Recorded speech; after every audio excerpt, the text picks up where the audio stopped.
flashback sama pemain yang di kemudian hari akan menjadi rekan satu timnya. Kenikcayaan Amerika di cabang bola basket memang bukan berita yang akan menjadi kejutan.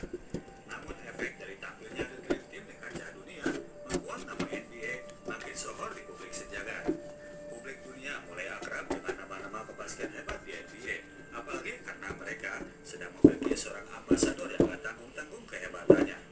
Michael Jordan berkembang menjadi primadona kelas global. Statusnya itu diperkuat dengan iklan dari Gatorade. Slogan awal Michael Jordan sebagai panutan anak muda di seluruh dunia. Popularitas Michael Jordan yang menggila membuatnya jadi banyak kehilangan momen privasi. Dimanapun dia berada, para fans selalu datang menyambut, mengerubungi Michael seperti The Beatles yang selalu diuntit para penggemarnya. Michael Jordan mulai merasakan jengah dan rasa pengal seperti yang dirasakan oleh Dennis Rodman di cerita sebelumnya. Ia bersumpah bahwa jika dirinya sudah pensiun, dia akan menjauh dari kehidupan yang penuh dengan publik dan media. Musim kompetisi 92-93 pun tiba, tim Chicago Bulls fokus untuk meraih gelarnya yang ketiga. Tim ini masih tetap solid seperti tahun sebelumnya. Kekuatan Michael Jordan masih tetap menakutkan lawan. Masa awal 90-an itu, setelah meredupnya klub Detroit Pistons, muncul klub lain yang kemudian menjadi pesaing sengit Chicago Bulls. Klubnya sama-sama berkostum biru, di New York Knicks yang dilatih oleh Pat Riley, pelatih yang membawa Lakers jaya di tahun 80-an dan sekarang dibintangi oleh Patrick Ewing, si jagung besar asal Jamaika, salah seorang anggota The Dream Team. The Knicks memiliki attitude yang hampir sama dengan yang diperlihatkan oleh Pistons, mengutamakan fisik dan bermental preman. Kerusuhan selalu terjadi saat kedua tim ini bertemu. Mereka benar-benar ingin menggusur Bulls dari singgasananya. Pat Riley sendiri memang memberikan instruksi agar pemain lawan jangan sampai melakukan dunk karena akan ngaruh ke mental. Oleh karenanya, pemain Knicks bermain segala mungkin tidak membiarkan Michael Jordan melayang di udara. Kedua tim ini kemudian bertemu di final wilayah timur tahun tersebut. Di game pertama, pertarungan keras dan konfrontasi terjadi di sepanjang permainan. Game pertama ini direbut Knicks dengan skor 98-90. Game kedua, pemulihan itu kembali terjadi. Bulls berhasil tampil di final NBA. Di final kali ini lawan mereka dari wilayah barat adalah Phoenix Suns yang baru mendapatkan injeksi tenaga dari pemain wilayah timur Danny Ainge dan Charles Barkley yang tahun itu terpilih menjadi MVP season. Michael Jordan yang terang-terangan bilang sangat tersinggung karena tidak terpilih sebagai MVP membuktikan kualitasnya di lapangan. Ed Merley, orang yang tugaskan untuk menjaga Jordan, pemain yang disukai oleh Jerry Krause, sengaja ia permalukan. Michael Jordan dan timnya tak tertahankan. Game pertama dimenangkan oleh tim merah. Game kedua, Charles Barkley sebagai andalan Phoenix Suns bermain kesetanan. Ia berusaha sebisa mungkin mengangkat permainan timnya. Namun Michael Jordan ini bukan orang yang bisa untuk ditantang. Semakin dia merasa tertantang, Jordan selalu membuktikan kemampuannya yang terbaik. Phoenix Suns pun dilahap menangkan sendiri, skor 2-0 untuk tim Pantai Merah. Kembali ke Chicago, Jordan dan kawan-kawan sudah menyangka bahwa mereka bisa memastikan gelar juara di kandang sendiri. Nyatanya, Charles Barkley dan kawan-kawan tidak mau untuk menyerah. Mereka melakukan perlawanan signifikan yang ketiga itu. Phoenix Suns berhasil memperkecil ketinggalannya menjadi 1. Caucok. Keempat, Michael Jordan memperoleh juara. Chicago Bulls kembali dilakukan jarak menjadi 3-1. Warga kota Chicago sampai mulai melakukan perayaan dan itu membuat motivasi seorang Charles Barkley kembali bangkit untuk tidak kalah. Game kelima, pertahanan Phoenix Suns mampu menahan Chicago Bulls giliran mereka yang kembali meraih kemenangan.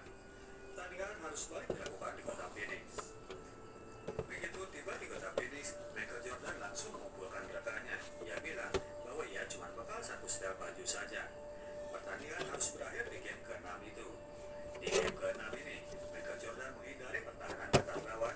Ia keluarkan senjata rahasianya, yaitu lemparan-lemparan 3 angka. Pertandingan sendiri tetap berjalan ketat. Skor 96-98 bagi keunggulan Phoenix sampai 14 detik terakhir. Bola untuk Bulls, mereka melakukan skema yang sebetulnya gagal. Bola terakhir malah jatuh kepada Jet Texas yang justru malah memberikan kemenangan bagi Bulls dengan lemparan 3 angkanya. Skor 99-98 untuk Bulls, si Banteng Merah kembali berhasil menjadi juara. Hat-trick pertama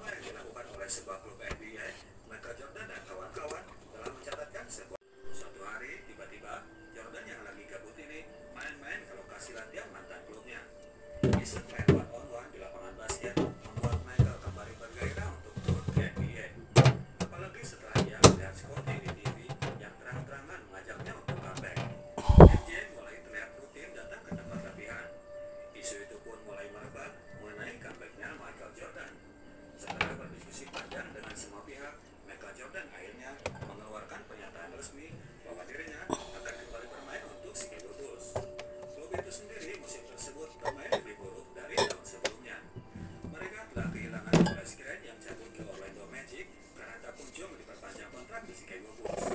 Comeback-nya Michael Jordan membawa angin segar ke dalam klub. Partai pertama comeback-nya Jordan dilakukan di kandang Indiana Pacers. Sebagai penanda awal yang baru, Jordan kali ini tidak memakai jersey nomor 23. Ia pakai nomor 45 yang biasa ia gunakan sewaktu masih bocil. Lagian nomor 23 itu selalu mengingatkannya kepada mendiang bokap. Lama tak bermain di pertandingan resmi membuat permainan Jordan berubah babu. 6 shot pertamanya nggak ada yang membuahkan skor. Sepanjang pertandingan itu, Jordan cuma 7 kali membuat skor. Bulls masih babuk mereka kalah dari Pacers. Baru di pertandingan kedua, 6 hari kemudian, MJ mulai terlihat menemukan permainannya. Pertandingan sendiri berjalan ketat dan Jordan berhasil membuat skor di detik terakhir lewat sebuah jump shotnya. Setelah itu, Jordan pun mulai panas. Di pertandingan kelima comeback, Bulls menghadapi Knicks. Jordan kembali memberikan permainan terbaiknya. Pemain Knicks gak waspada dengan performa Jordan yang sudah lama menghilang ini. MJ membuat 55 skor dan membuat Bulls memenangkan pertandingan. Kembalinya Michael Jordan berhasil memperbaiki penampilan Bulls sehingga membuat mereka berhasil masuk ke playoffs. Di semifinal playoffs itu, mereka bertemu dengan Orlando Magic, klubnya Horace Grant, mantan bestie mereka. Orlando Magic adalah klub baru yang lagi naik daun. Mereka memiliki bintang-bintang muda, Shaquille O'Neal, Penny Hardaway, dan Nick Anderson. Pertandingan game pertama berlangsung seru sampai detik-detik terakhir. Bulls sudah memimpin saat pertandingan tinggal 14 menit lagi. Yang tak diduga, Jordan sampai kecurian bola sehingga membuat Magic bisa membuat skor. Hal yang tidak pernah terjadi terhadap seorang Michael Jordan. Ketika bola kembali roll, Jordan malah salah umpan sehingga sia-sialah peluang Bulls untuk menyamakan kedudukan. Game pertama berhasil direbut oleh Orlando Magic. Untuk mengembalikan moodnya yang dulu, di pertandingan kedua itu Michael Jordan kembali tampil dengan jersey nomor 23. Nyatanya Michael Jordan memang kembali menemukan fame-nya yang terdahulu. Dia bermain menggila untuk membawa Bulls menyamakan kedudukan. Namun pada game ketiga, pertandingan kembali berhasil direbut Magic. Fisik Michael Jordan yang masih terbawa fisik baseball belum sepenuhnya sanggup untuk main per 2 hari layaknya pertandingan playoff. MJ tampak sangat kelelahan. Bulls memang masih sempat mencuri satu pertandingan meskipun akhirnya mereka pun tak berdaya. Jordan dan kawan-kawan diusir dari babak playoff dengan skor 2-4. Selepas pertandingan itu, esoknya Mike langsung turun ke arena G. Dia nggak mau buang waktu. Saat itu juga dia berusaha mengembalikan kondisi fisiknya sebagai atlet bola basket. Musim panas itu, di setelah kesibukan syuting film Space Jam, Michael Jordan tetap intens melakukan latihan. Kebetulan pihak studio Warner Bros. Bersedia membuatkan sebuah film khusus agar MJ tidak kehilangan terus latihan di masa syuting berlangsung. MJ berlaku keras terhadap rekan satu timnya yang baru bergabung. Luke Longley, Jude Bushman, dan Steve Kerr ia bantai di sesi latihan agar bisa punya mental perang seperti dirinya. Pemain-pemain lain belum merasakan jatuh bangun ketika Bulls masih merangkak untuk menjadi tim yang kuat. Tahun itu adalah tahun kedatangan Dennis Rodman untuk memperkuat sisi defense Chicago Bulls. Di banteng menangi Magic. Mereka melangkah terus membantu Magic. Mereka gasak dengan skor 4-0. Final NBA tahun 1996, lawan mereka dari wilayah barat adalah tim yang baru pertama kali masuk ke final NBA. Tim itu adalah Seattle Supersonics. Pertandingan final kali ini dipandang sebagai pertandingan yang berat sebelah. Sonics saat itu memang punya Gary Payton dan Shawn Kemp. Payton sendiri baru terpilih sebagai Defensive Player of the Year. Namun mereka masih dianggap tidak cukup kuat untuk melawan Chicago Bulls. Suatu malam di malam pertandingan, di sebuah resto di kota Chicago, George Karl, pelatih Sonics, lewat begitu saja di meja main tanpa membalas sapaan Jordan. Michael Jordan merasa tersinggung dengan perlakuan itu.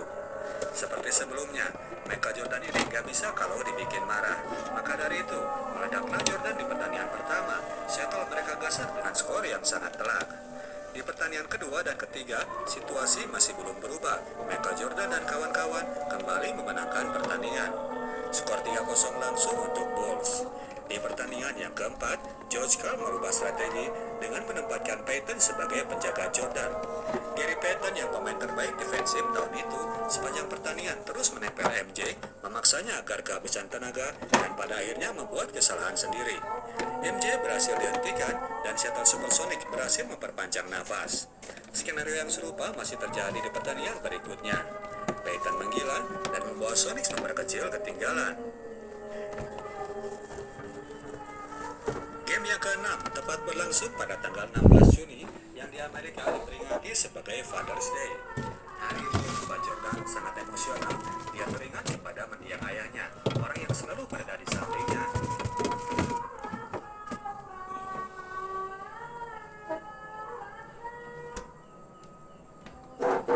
Tiap kali ia merayakan gelar. Momen itu membuat MJ memantapkan hati untuk memberikan persembahan kepada mendiang James Jordan. MJ kali ini tampil lebih cerdik. Dia berhasil melepaskan diri dari Peyton.